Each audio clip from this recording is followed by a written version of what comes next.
Have you ever sat in a familiar diner, watching everything run so smoothly it was almost invisible, and then a single offhand remark made the whole world in your eyes collapse? The ones who work the hardest never get the tips. All that money goes straight into the manager's nephew's pocket. The young woman said it as lightly as a breath, as if it had been common knowledge forever. No one questioned it. No one checked. But that morning, there was a man sitting at a table, silent, listening. He looked about 50, wore a faded flannel shirt, an old baseball cap, and walked with a slight limp like a long-haul truck driver stopping in to rest. No one knew that man was Johnson Reeves, founder and chairman of the entire Sunrise Diner Group, a food empire with tens of thousands of employees across America. And with nothing more than a morning cup of coffee and a few whispered words, the entire system he had spent 15 years building began to crack. This is not just a story about an old notebook and red numbers. This is a story about silence, the kind that kills a company faster than financial losses. And it is also the story of the moment one man decided he would no longer pretend to close his eyes. What do you think? Comment 1 if you have ever witnessed injustice and dared to speak up. Comment 2 if you stayed silent, but that memory has never left you.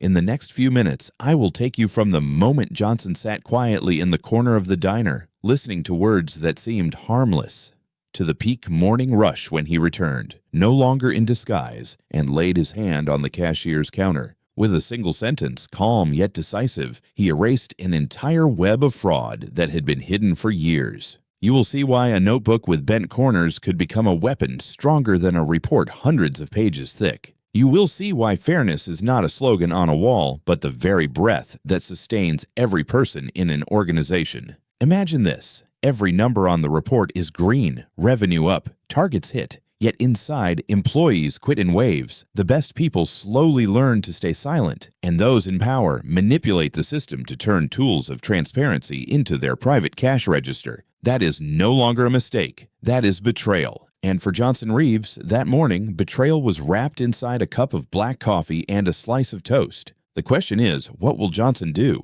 Can a CEO truly dismantle an entire fraud network armed only with handwritten notes in a battered notebook? And more importantly, when the truth is revealed, will the people once treated as invisible finally be seen? At the end of this video, you will witness the moment every secret is laid bare before the entire staff, when the whole room sinks into a heavy silence, not the silence of fear, but the silence of justice. If this story makes you feel something at once familiar and painful, share the name of the city where you live in the comments, because perhaps in the very place you are sitting today, there are stories that have never been written down. And now, let us return to that drizzly morning. An old neon sign still flickered quietly, open 24 hours. A man sat in a weathered pickup truck, peering through fogged-up glass. He hadn't come for breakfast. He had come for the truth. Let's begin. That morning, the rain was not heavy, just enough to blur the windshield, making the whole town look as if it were trying to hide something. Johnson Reeves's faded pickup truck stopped right beneath the old neon sign. The words "open 24 hours" flickered like the tired breath of a place that had promised too long, but no longer had the strength to keep its word. He sat still behind the wheel, the worn flannel shirt clinging to his frame, his patient eyes fixed through the fogged glass. He wasn't hungry. The gas station sandwich from across the street still sat untouched in its paper bag on the passenger seat. He wasn't thirsty either. The only thing he sought that morning was the truth, a truth the internal reports had never once reached. From his seat in the truck, Johnson could already see the dull rhythm inside the diner. The morning shift employees moved like shadows, trays in their hands, steps in motion, eyes staring into emptiness. It wasn't fatigue, not exactly laziness. It was a disconnection, the coldness of people working from memory more than from the heart. Every gesture, pouring coffee, wiping counters, stacking plates, was smooth, yet soulless. Like musicians repeating a melody they no longer even heard. Johnson recalled the last time he had studied the HR report for this branch. Revenue up, targets exceeded. But beneath those green numbers was a burning red truth. A turnover rate of 38%, the highest in the entire system. Employee engagement had hit rock bottom. He had asked himself, how could a place sell so well while its heart inside was slowly dying? The answer was right in front of him, not in an Excel sheet, but in the way an employee held a coffee cup at 7 in the morning. Johnson pulled the brim of his cap lower, opened the truck door, stepped into the drizzle, and pushed through the glass entrance. The bell above the door jingled softly, a sound so faint it was easily swallowed by the droning coffee machine. Not a single head lifted, not a word of greeting. To them, he was just another stranger, a shadow slipping into the corner of the diner. And in that silence, the story began. Cassie appeared like a single sharp stroke of color in the gray canvas of that morning. Not hurried, not showy, only quiet precision in every movement, as if she had done this job her whole life. Her hand steadied the tray neatly. Her steps were even, her eyes neither cast down nor wandering elsewhere. Cassie looked straight at the work itself, at every cup, every plate, every breath of the shift. She set down in front of Johnson a steaming cup of black coffee and a slice of toast with 2 small jam packets and a foil-wrapped pat of butter. Black coffee and toast, her voice just audible, neither forced nor cold. "I added butter and jam in case you need them." Johnson gave a small nod. He answered in the weary tone of a traveling man, "Thank you. Early mornings like this. Tips must not be too bad, right?" Just half a second. Half a fleeting second was enough for Johnson to recognize what he had been waiting for. Not the careful hands, not the passing smile, but the eyes. A brief falter, then the effort to recover. Cassie smiled faintly, but the smile never reached her eyes. "Morning shifts are the worst," she said. Her voice lowered, nearly blending into the hiss of the espresso machine behind her. "We split tips, but really, not everyone gets them." The words slipped out lightly, as if they were nothing more than a trivial fact. But to Johnson, they weighed like stone. This was the first crack, the sign that the system he had built for transparency had been bent somewhere along the way. He didn't react right away. He only lifted the coffee to his lips, letting the bitterness come not only from the roasted beans, but from a hidden truth waiting to be exposed. Cassie turned away, carrying on with her work, refilling coffee at table 6, clearing plates at table 9, folding napkins with one hand, while the other kept the tray balanced. Without anyone telling her, she covered everything, as if she were the single thread still holding this shift from unraveling into chaos. Meanwhile, Johnson watched the others. Near the POS machine, 2 employees, Tyler and Chase, leaned idly, serving no tables yet constantly stationed by the screen. Only when a credit card was swiped did they stir. Cassie, the busiest one, the one in contact with customers the most, never once went near the register. When Cassie returned to clear his plate, Johnson lowered his voice, just enough for her to hear. "Why don't you handle the payments yourself?" She didn't pause, still leaning to collect the plate, but her lips moved, her words as low as a breath. "I don't have access. The POS only opens for certain roles. I'm labeled as support staff. No login code, no digital tips." Johnson looked directly into her eyes for the first time. "Who decides that?" Cassie tilted her head subtly toward the counter. There stood Brad Coleman, the branch manager, laughing with a regular customer, navy shirt crisp, pen clipped in his breast pocket, posture confident. "Him," Cassie whispered, "and Tyler, his nephew, always scheduled on morning shifts, always with full access." Johnson set his coffee cup down, his hand tightening. It all fell neatly into the familiar pattern. A system designed for fairness, bent into a family privilege. And then Cassie did the unexpected. From her apron pocket, she pulled out a small notebook, spine cracked, paper edges worn, cover wrinkled from sweat and time. She placed it on the table, almost softly enough to go unnoticed. "I don't want to complain," she whispered. "I just wanted to make sure I wasn't crazy. So I wrote it down." Johnson opened the notebook. The pages were crowded with figures. Dates, table numbers, bills, and tips shown in the system versus tips she actually received. Red circles marked the discrepancies. Careful margin notes tracked each minute, each second. This was no longer a suspicion. This was evidence. He looked up. Cassie whispered again, "This month I've lost over $600. But the hardest part is, no one asks. No one cares who divides it." Johnson closed the notebook, his hand heavy but his eyes sharpening. This wasn't about a few dollars in tips. This was a system being manipulated. And before him, Cassie, the quiet woman standing in the shadows, was both the witness and the key to unlocking everything. No tears, no complaints, only silence, transformed into red markings across old paper. A small light, but enough to illuminate the whole dark room. Johnson turned the little notebook in his hand as if it were a fragile exhibit that weighed as much as a block of concrete. The paper cover was worn, the edges curled, the ink smeared in places by sweat, or perhaps by tears. No one in that cramped room paid it any attention. To everyone else, Cassie was just clearing tables, and a stranger was just drinking coffee. But for Johnson, the world had changed. He opened the first page. Small, neat handwriting. 3 months ago. Table 14, bill $52, tip shown $10, actual received $0. A deep red circle drawn around the zero. Next page, then another. Date column, table column, bill amount, system tip, and actual tip. Sometimes a slash, a short note in the margin, Chase on shift, Tyler swiped card, or Brad checked the screen at 8:45, right after I left the counter. Every line of Cassie's writing was like a whispered sentence, spilling from the closed mouths of an entire staff, too afraid to speak. Johnson flipped faster, then slower. Each red mark stood out like dried blood on a white cloth. At the bottom of one page, Cassie had written in small letters, "I don't need all of it.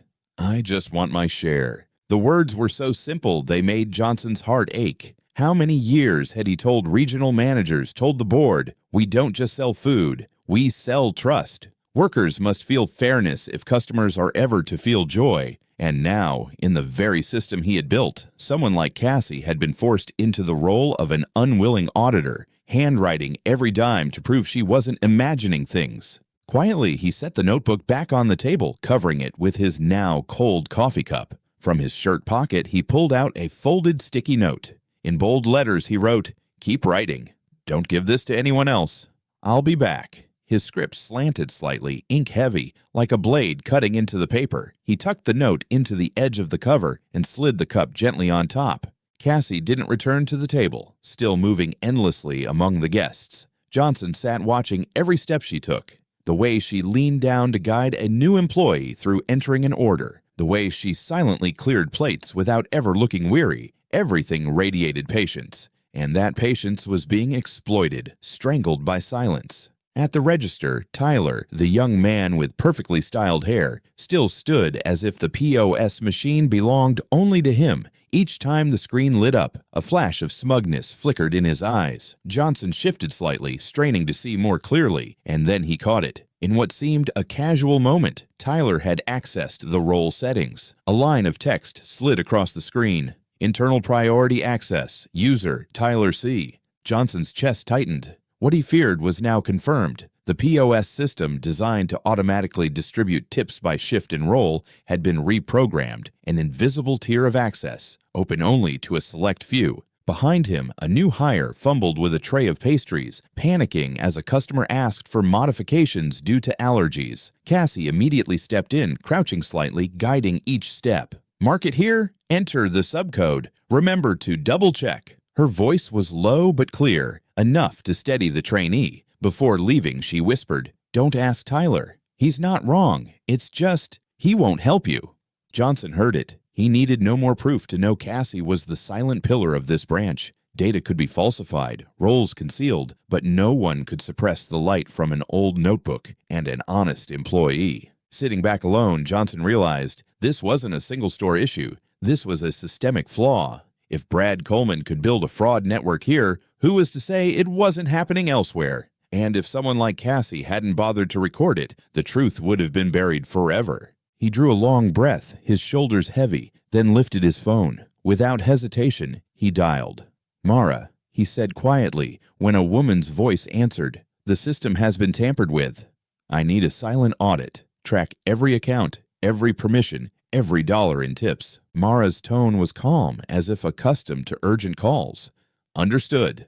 The call ended in just 93 seconds, but that was enough. From that moment, every touch on the POS screen, every diverted tip, every hidden account activated, all of it began to be recorded. No one in the diner knew that silence had just become the sharpest pair of eyes. Johnson lingered a few more minutes, scanning the familiar yet foreign room. Life carried on, customers ordering more coffee, forks and knives clinking, Brad's forced laughter drifting from the counter. But for him, nothing was the same. He rose, leaving the bill unsigned, and walked out. The rain had stopped, but inside him a storm was forming. Through the misted glass, Cassie still moved about, unaware that the little notebook in her hands had just triggered an investigation that could change the entire system. Johnson's faded pickup truck rolled out of the lot, wipers sweeping across the windshield still fogged with moisture. He didn't turn on the music, didn't touch the radio. The only sound left was the steady beat of the wipers,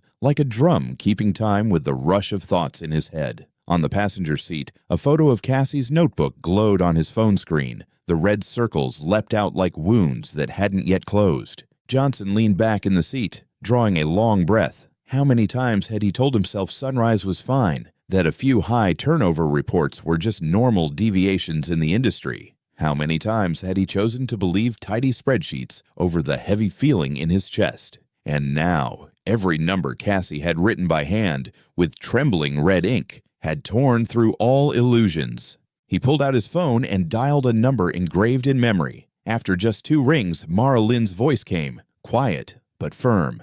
"Mara here." Johnson stared straight at the rain-soaked road, his voice low. "We've got a problem. The POS permissions have been tampered with. I need a silent audit, immediately. Every account, every permission, every tip.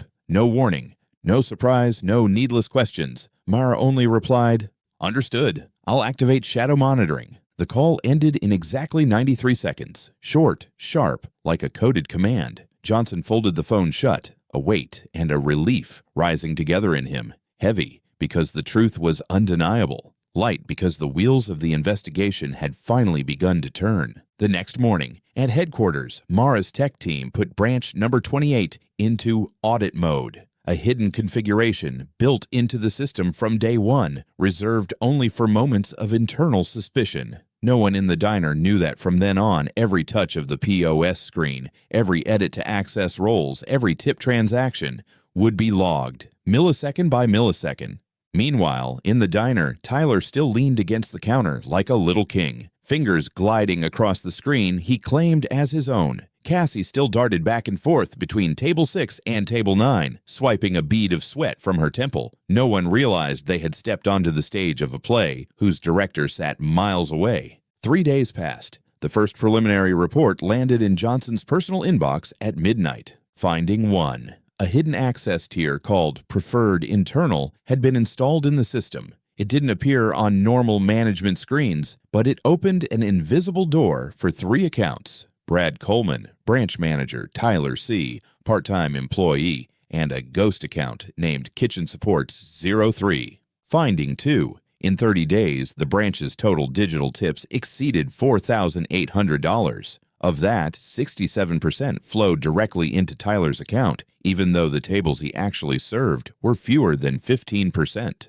Finding 3. The name Marcus Hill appeared in the time clock with 21 consecutive morning shifts. Yet HR had no file, no contract, no tax ID, no insurance data. Marcus Hill did not exist. Johnson read slowly, his hands interlaced. He remembered 2 years ago a similar report had crossed his desk, an overlapping employee ID at another branch. At the time, the evidence was thin. The case faded into silence. That branch's manager, he realized now, was also Brad Coleman. Final finding. A shell company named Douglas Henderson LLC received HR service fees every Friday. The amounts matched perfectly with the missing tips. The registration email, Brad's old personal address. Johnson closed the report, an icy shiver running down his spine. This was no longer mere favoritism. This was a fraud mechanism carefully engineered, disguised in the language of management and paperwork. A machine corroding fairness from within.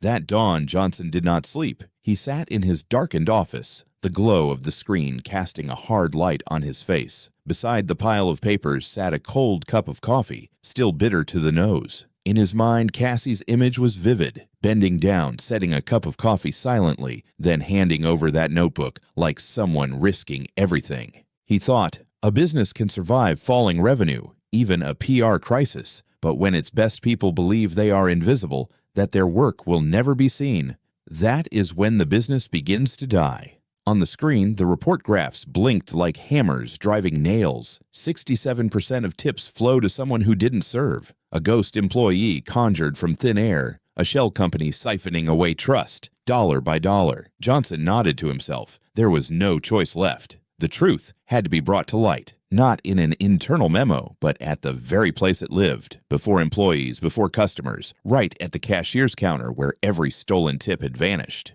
"We'll do it directly," he whispered as if making a vow. "No boardroom, no press release. The truth will be laid on the table at Sunrise Diner number 28. That dawn broke later than usual. Pale gray light spilled through the high office windows, falling across Johnson's desk. He had not slept. The coffee cup still gave off a faint steam, but his eyes never left the laptop screen, where Mara's latest report glowed with numbers and charts. Mara entered, tapping lightly on the door frame before setting her tablet on the desk. Her voice was calm, but her eyes were drawn tight like a taut string. "Final report, Johnson. No more doubt." He nodded slightly. His fingers slid across the screen. The data needed no explanation.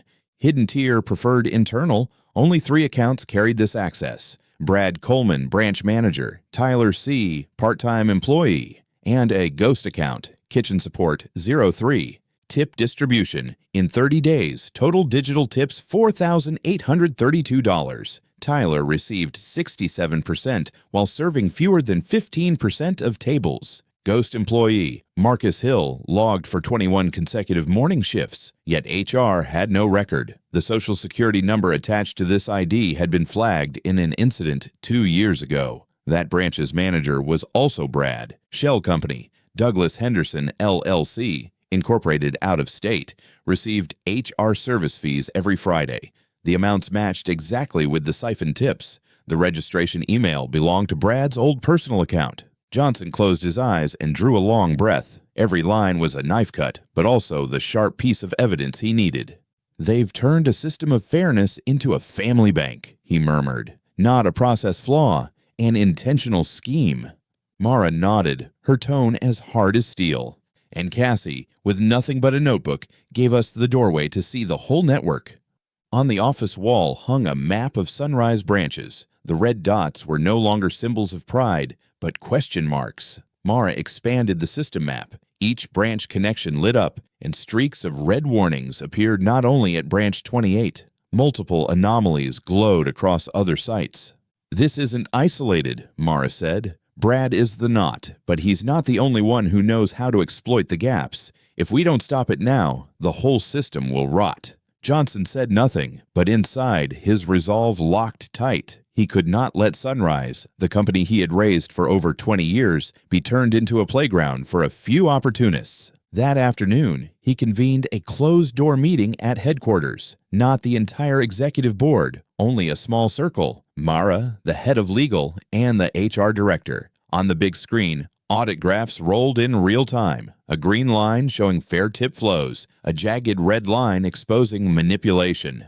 "We have enough evidence to suspend Brad immediately," Johnson said, his voice slow but resolute. "But I won't stop there. I will face him directly in front of the staff in peak hours. No boardroom, no email. The truth must appear where it was twisted." No one objected. The air was heavy, but in Mara's eyes shone a glint, absolute trust.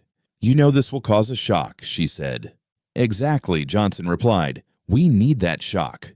To show everyone that fairness isn't a slogan on a wall. It lives in every click, every tip, every name in the system." Night fell. Johnson sat alone in the empty office. Outside, the city blazed with lights. He opened again the photos of Cassie's notebook. The trembling lines, the crooked numbers, the crude red circles. All of it felt like the voices of the unseen. He picked up a pen and wrote in the corner of a sheet on his desk. "If we don't act now, Sunrise will die of its own silence." He set the pen down, lifting his gaze through the wide glass window. Inside him, the plan had crystallized. Friday, exactly 9 a.m., peak hour, he would return to branch 28.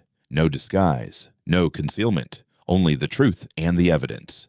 Friday morning, 9:02 a.m., peak hour. Inside Sunrise Diner number 28, the familiar sounds filled the air. The hiss of the espresso machine, the clink of silverware against porcelain, the hum of customers' conversations blending into a rhythm that seemed steady. But beneath that routine beat, an invisible pressure was waiting to explode. Cassie moved swiftly between tables, a heavy tray in her hands, sweat dotting her temple though the air conditioning was on. At the register, Tyler leaned lazily against the POS as if it belonged only to him. His fingers tapped quickly without even looking closely, as though every number flowed through without leaving a trace. Brad Coleman, the branch manager, leaned against the bar, laughing with a regular. Everything looked smooth, as if carefully staged to conceal the truth. 9:06. The bell above the wooden door chimed softly. Every head lifted. The man who entered was not the flannel-wearing drifter or the limping traveler they had once seen. He appeared in a charcoal suit, polished black shoes, posture upright, eyes steady. Johnson Reeves, chairman and founder of Sunrise. No introduction was needed. Everyone recognized him at once. The atmosphere shifted instantly. Conversations cut off mid-sentence. Customers froze with utensils in hand. Staff stiffened. Only the coffee machine hissed, like a witness unwilling to be silenced. Directly behind Johnson was Mara Lynn. She said nothing, simply opened the tablet in her hand. The screen glowed, displaying 3 charts: tip distribution by name, the hidden access list, and direct transfers to Douglas Henderson, LLC. Red and green lines shone in the dim light, needing no explanation. Johnson walked straight to the counter, laying his hand on the time-worn wood. His voice was even, not raised, but each word landed heavy enough to hold the room silent. I've said before, fairness is not a slogan. It's a practice that must be repeated every day. But here, someone rewrote the rules. Mara tapped the screen. The tip distribution chart spiked upward, cold numbers displayed. 67% of tips funneled into Tyler's account. Beside it, a small note. Service volume, under 15% of tables. Every pair of eyes in the room turned toward the young man. Tyler swallowed hard, lips trembling, but no words came. Johnson turned to Brad, his gaze calm to the point of frightening.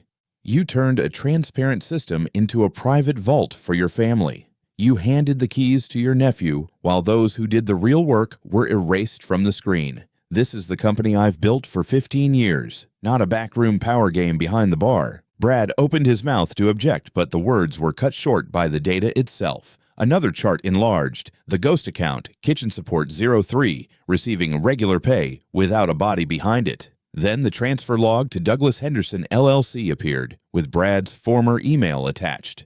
The evidence spoke for itself. Everyone saw. Everyone understood. Johnson didn't need to shout. He spoke just 4 words. Brad, you're suspended. The room froze. Tyler stepped back, but Johnson continued immediately. Tyler, so are you. 67% of this month's tips didn't come from sweat, but from privilege handed to you. There is no place for that here. Silence pressed down like lead. Then came a faint sound. Cassie's metal tray rattling against the edge of a table. She stood tall, eyes wide, her usual resignation gone. Other staff looked at one another, then at Johnson. No more avoiding eyes. For the first time, they saw what no one had believed possible. The truth spoken aloud, in the middle of a crowded diner. Johnson scanned the room, his voice deep but steady. If you work, you will be seen. If you serve, you will be rewarded. But if you hide behind false smiles and system loopholes, you will be removed. He turned toward the back, where a young man stood frozen, rag still in hand. What's your name? Ben, sir. Ben, starting today, you'll be the first to log into the new system. Ben froze, disbelief across his face. All eyes turned toward him. Johnson nodded firmly. The young man stepped slowly to the register, touched the POS screen. For the first time, the system accepted his ID. No errors, no denied access. A small chime rang out. The words appeared clearly. Ben M. Shift started. In that moment, the entire room seemed to draw a fresh breath. No cheering, no applause, but the vague weight in each employee's chest lifted. No more whispers after shifts, no more secret notes hidden in apron pockets. They were seen instantly. Mara continued her work. The dashboard appeared on her tablet, showing clean green bars of fair distribution. Red warning dots blinked across the map of the system, signaling that other branches would be audited too. This was no longer the story of Branch 28. This was the beginning of change for all of Sunrise. Brad slipped quietly out from the back office, fists clenched, but with no words left. Tyler handed over his keycard, eyes hollow. Johnson didn't take it. He set it flat on the counter, a full stop. He lifted his gaze to all the staff, his voice no longer soft, but clear as a declaration. No more family games, no more invisible roles. From now on, those who work will be recognized. Those who serve will be rewarded. Fairness is not a slogan. It is the law of life. Johnson stepped back. The rhythm of work resumed softly. But everyone knew this was not a return to normal. This was a beginning. Cassie met his eyes, not bowed, not avoiding, just a steady look, like a confirmation. The reset had begun, and this time it was real. After that explosive Friday morning, the atmosphere inside Sunrise Diner number 28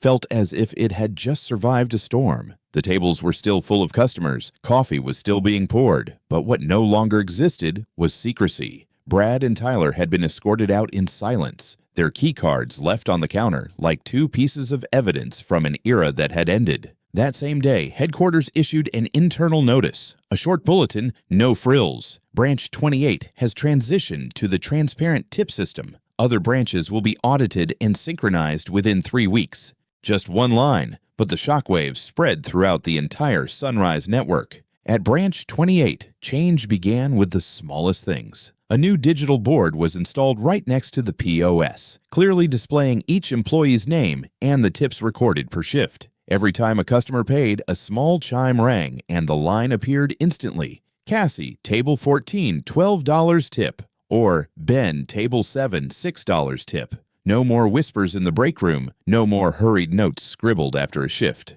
Transparency replaced suspicion. Johnson didn't stop at one branch. He knew if Brad alone was removed, the problem would reappear in another form. So, a special task force was created that same week, made up of Mara, legal representatives, and the tech team. They went branch by branch, scanning every account, eliminating all shadow access. Within 10 days, 6 other nameless support accounts were uncovered. All were deleted. But Johnson knew true change didn't live in the system. It lived in the trust of employees. That's why, a week later, he returned to Branch 28 for a direct meeting with the team. No podium, no media crew. He simply sat in the small break room, the wooden chair creaking under his weight. "I didn't come to apologize," he began, voice steady. "I came to remind you that fairness is not a gift from the company to you. It's a right you already deserve. And from now on, this system will protect that right." Cassie sat quietly, but her eyes were nothing like the first time Johnson had met her. No fatigue, no resignation. This time, determination. Ben, the young man, also lifted his head, no longer avoiding eyes. A few other staff nodded slightly. They didn't need fancy words. They only needed the truth. From now on, they were no longer invisible. To solidify the change, Johnson and Mara established 3 new principles posted openly in every branch. 1. No more anonymous support roles. Every shift is tied to a real name, a real ID. 2. Every transaction is displayed in real time. Customers and employees can see it alike. 3rd, transparent training. New hires are taught on day 1 how to verify their access rights. At first, other branches were startled. In some, older managers hesitated. But when employees saw their names appear publicly on the tip screen for the first time, their reactions were exactly as Johnson predicted. They smiled. Not a smile over a few dollars, but because their work was finally recognized. Internal communications labeled it the transparent tip model. But for those on the floor, it had another name: finally being seen. Revenue didn't skyrocket overnight, but within a month, turnover across the system dropped nearly 20%. Especially in branches with the highest attrition, numbers fell to record lows. Johnson looked at that report and underlined not revenue, but a new question added to the employee survey. Do you feel seen at work? The answers, thousands of them across dozens of states, were the greatest evidence of all. Handwritten lines, clumsy but heartfelt. The first time I saw my name on the screen, I cried. Or, I don't need more money. I just need to know my work has value.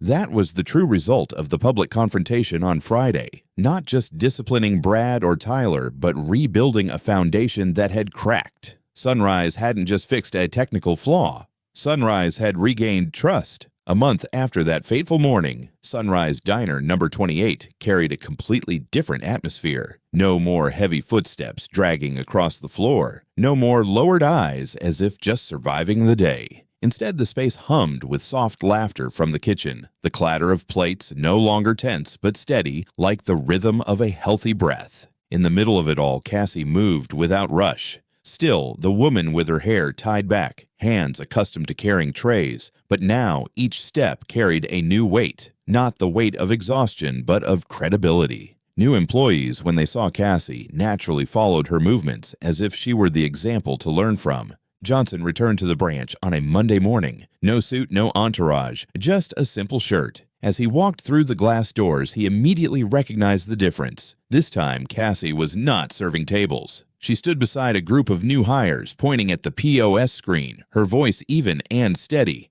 "This is where you log in. Make sure your name displays clearly.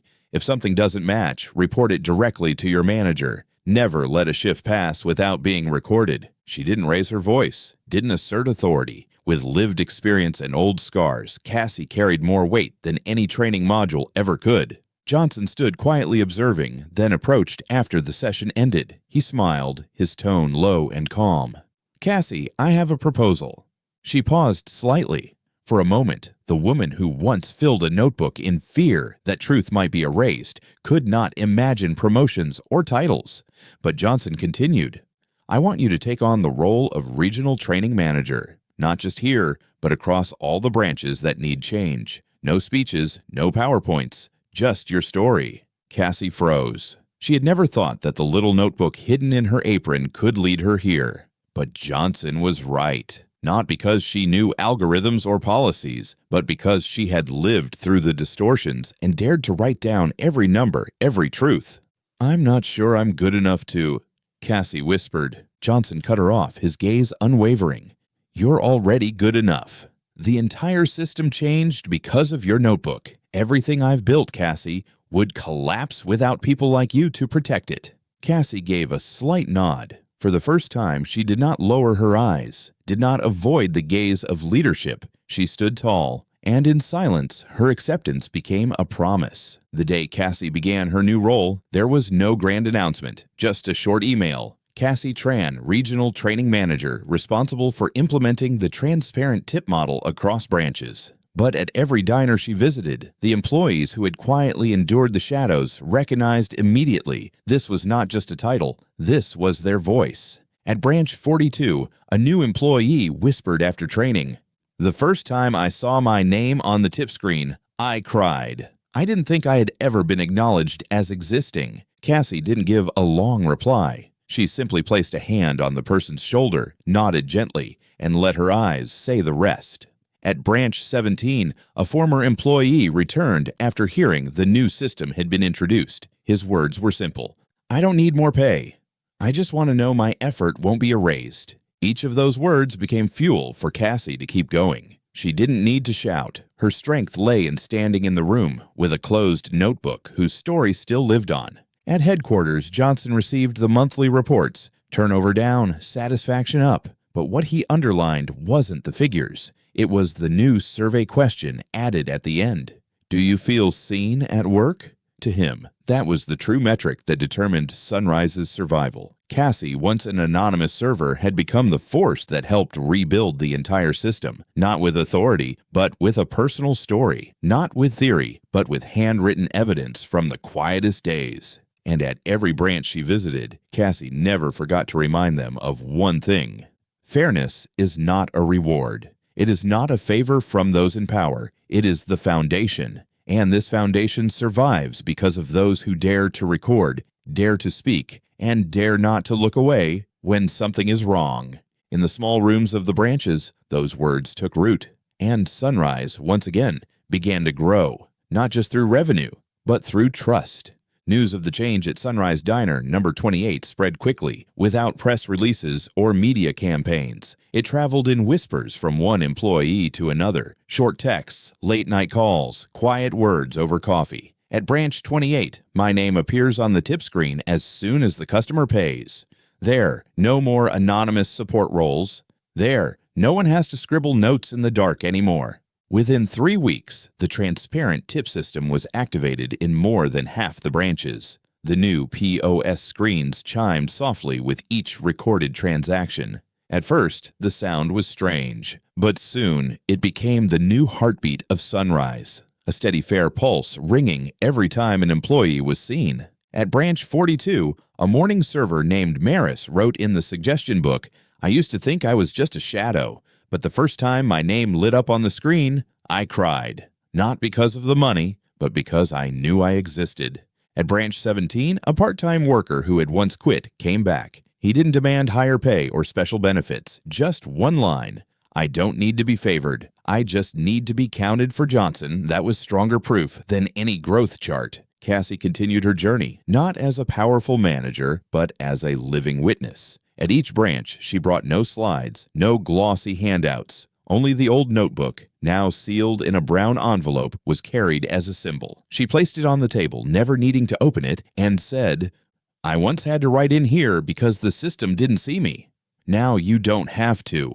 Every time she spoke, the room fell silent, because everyone understood. Fairness was not a theory. It lived in numbers once bent, now straightened. It lived in eyes once avoiding, now meeting.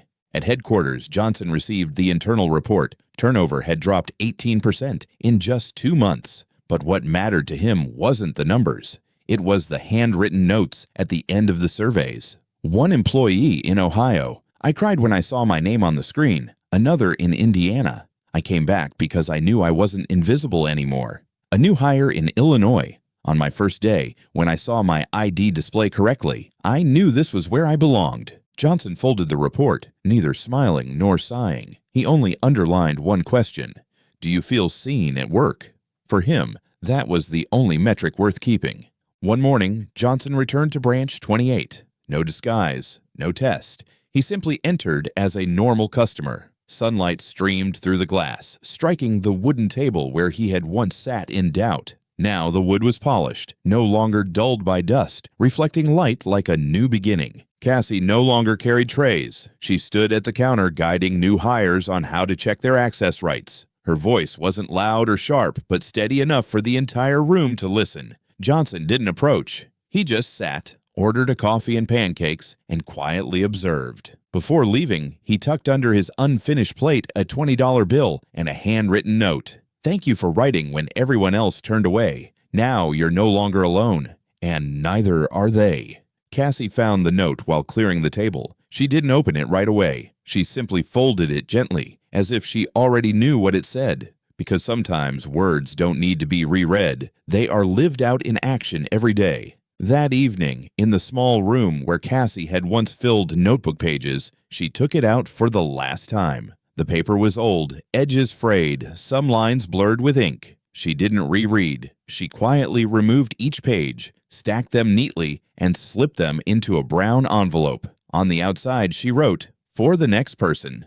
If one day you need proof, you're not crazy for seeing what others choose to ignore." The envelope was sent to the desk of a new manager at another branch, where the transparent system would soon be applied. No name, no explanation. But Cassie knew. They would understand. She closed the drawer, shut the room. The notebook was no longer needed because the system now did what it was supposed to do. Fairness no longer had to be written in secret. It had become a daily practice. For Johnson, Sunrise had not only survived a scandal, it had found its soul again. And for Cassie, once an invisible employee, she had become the one to lay the first brick of a new foundation where everyone had a name, a place, and above all, was seen. Some stories end with applause, but this one does not. It ends with silence, the kind of silence you only hear when fairness has finally been restored to its rightful place. Sunrise doesn't need a new slogan. It doesn't need more posters about work spirit on the walls. The only change is a choice made and remade every day. Whoever works is acknowledged. Whoever serves is seen. Cassie no longer needs the notebook. Johnson no longer needs disguises to hunt for the truth. And employees in every branch no longer need to whisper in the kitchen about things no one dared to say aloud. But one thing remains: responsibility. Fairness is not a reward handed out once and done. It's not a policy to be signed and locked in a drawer. It's a commitment, chosen again each morning, when the diner doors open, when the first coffee is poured, when a code is entered into the system. If you've ever witnessed injustice at work, someone favored because of connections, someone forgotten because they stayed silent, you know that feeling. It doesn't leave easily. It clings to memory, making you question your true worth. And perhaps, like Cassie, you once held on to small scraps of evidence just to remind yourself you weren't imagining it. A folded receipt, a saved text message, a quick note on the back of a napkin. What Johnson and Cassie left behind was not only a new POS system, not also transparent reports. They left behind a lesson. Lasting change doesn't come from loud slogans, but from someone in a very ordinary place, choosing not to look away. Sunrise found its life again, not through a PR campaign, but through a woman standing quietly at the counter, continuing to serve in silence, and a boss who chose to listen to that silence instead of ignoring it. The final question is for you, the viewer who stayed until this moment. Have you ever experienced something similar? Have you witnessed injustice, wanted to speak, but kept it inside? If you spoke up, share in the comments. I stood up. If you kept it in your heart but never forgot, write, I still remember. Because those comments are not just feedback on this video, they are testimony to one truth. Injustice is not just someone else's story, and fairness does not appear on its own. It comes from human choice, your choice, my choice, all of ours. And if this story touched something in you, don't leave in silence. Hit subscribe, not because a YouTube channel needs more followers, but because you want to keep walking with stories that are real. Stories of leadership, of fairness, of seeing people where others see only titles. Johnson left Sunrise Diner number 28 that morning without needing anyone to escort him. Cassie folded the envelope to send to the next person. And I leave you with a simple truth. Fairness doesn't begin in the boardroom. It begins at the table where you sit, with the people right in front of you. That is how the world changes. Not all at once, but in small, repeated, almost invisible moments, until one day, everyone sees clearly.